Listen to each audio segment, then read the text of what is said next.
This is Psoriasis. Scene 3, take 1. Psoriasis, or psoriasis.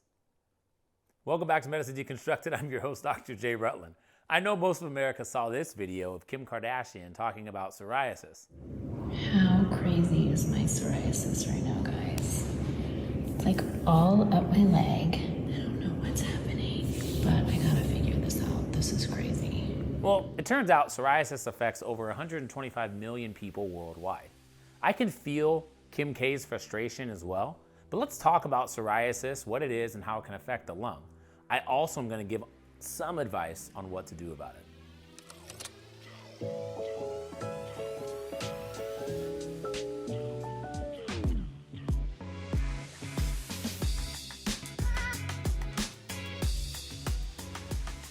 Since psoriasis mainly affects the skin, to talk psoriasis, we have to know that our skin has 3 layers: the epidermis, the dermis, and the hypodermis. The layers of skin house different things and function a little differently. Remember, just like the lung, the skin is in constant contact with the environment. Psoriasis mainly affects 2 layers of the skin, the epidermis and the dermis.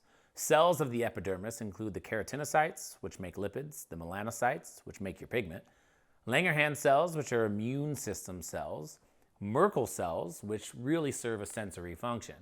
Psoriasis is a chronic immune-mediated disorder with cutaneous and systemic manifestations.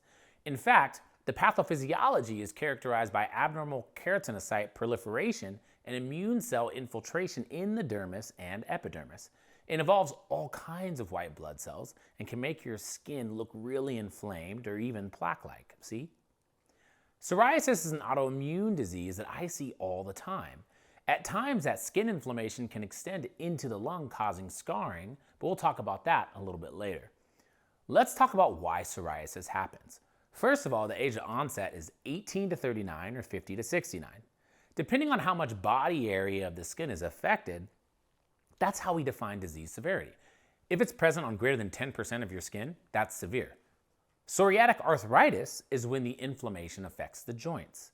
It is important for physicians to recognize psoriasis because the condition is associated with cardiovascular disease. Patients with severe psoriasis have a 7-fold increased risk of myocardial infarction or heart attack. Genetics play a significant role as well, so if your mother has it or your sister has it, you're more likely to have it. In Kim's case, her mom has it, so it's no surprise that she has it as well.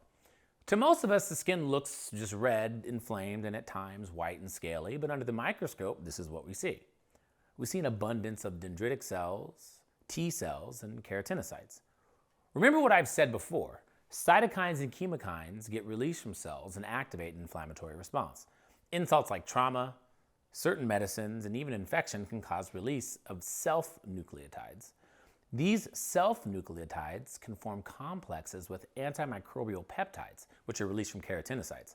This will bind to receptors on antigen-presenting cells, which prompts the activation of CD8 T cells. This takes place in the dermis, and then these T cells are going to migrate to the epidermis. The dendritic cells are going to release interferon alpha and beta, which then cause the release of interleukin 12 and 23 and TNF to be secreted from other dendritic cells. This stimulates other types of T cells like Th1, Th17, and Th22 to release other types of cytokines. Interleukin 22 leads to the histologic phenotype, meaning how it looks under the microscope. Other important molecules involved in this inflammatory process include Janus kinase, or JAK, nuclear factor kappa beta. Essentially, white blood cells are told to go to the dermis and epidermis, causing inflammation and that scaly white appearance.